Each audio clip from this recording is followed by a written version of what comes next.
ಈಗ ಶಂಕರನ್ನ ಮುಂದೆ ಇಟ್ಕೊಂಡು ನನ್ನ ಮೇಲೆ ದ್ವೇಷ ತೀರಿಸ್ಕೊಳ್ಳೋದಕ್ಕೆ ಹೊರಟಿದ್ದಾಳೆ. ಲಕ್ಷ್ಮಿ ಅವಳು ಅಷ್ಟೊಂದು ಕೆಟ್ಟ ಹುಡುಗಿನ? ಅವಳು ಎಷ್ಟು ಕೆಟ್ಟವಳಾದ್ರೆ ಏನು, ಯಾವತ್ತಿದ್ರೂ ಒಳ್ಳೆತನ ತಾನೇ ಗೆಲ್ಲೋದು. ನೀನೇನು ತಲೆ ಕೆಡಿಸ್ಕೋಬೇಡ. ಅದಿತಿ ನಿಜವಾದ ಅಪ್ಪ ಅಮ್ಮ ಯಾರು ಅಂತ ನಮಗೆ ಗೊತ್ತು.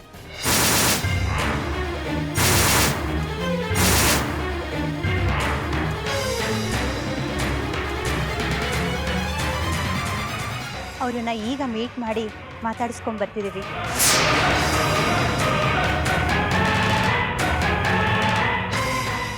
ಸದ್ಯಕ್ಕೆ ಅವರು ಶಂಕರನ್ನ ಮೀಟ್ ಮಾಡೋದು, ಫೋನ್ ಮಾಡೋದಾಗ್ಲಿ ಮಾಡಬಾರ್ದು. ಆ ರೀತಿ ಮಾಡಿದ್ದೀವಿ.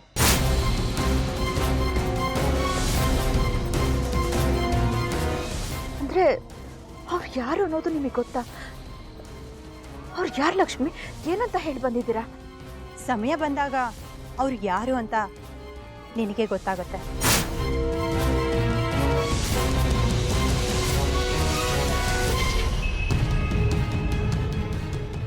ಅಂದರೆ ನಮ್ಮ ಅದಿತಿನ ನಾವು ಬಿಟ್ಕೊಡ್ಬೇಕಾ?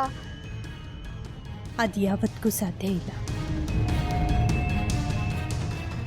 ಇದು ಆ ಸಾಯಿನಾಥನ್ಗೂ ಗೊತ್ತು. ಮತ್ತೆ ಮುಂದೇನು ಮಾಡೋದು? ಇಷ್ಟಕ್ಕೆಲ್ಲ ಆ ಸಾಯಿನಾಥನೇ ಕಾರಣ. ಏನು ಮಾಡಬೇಕು ಅಂತ ಅವನಿಗೆ ಗೊತ್ತು.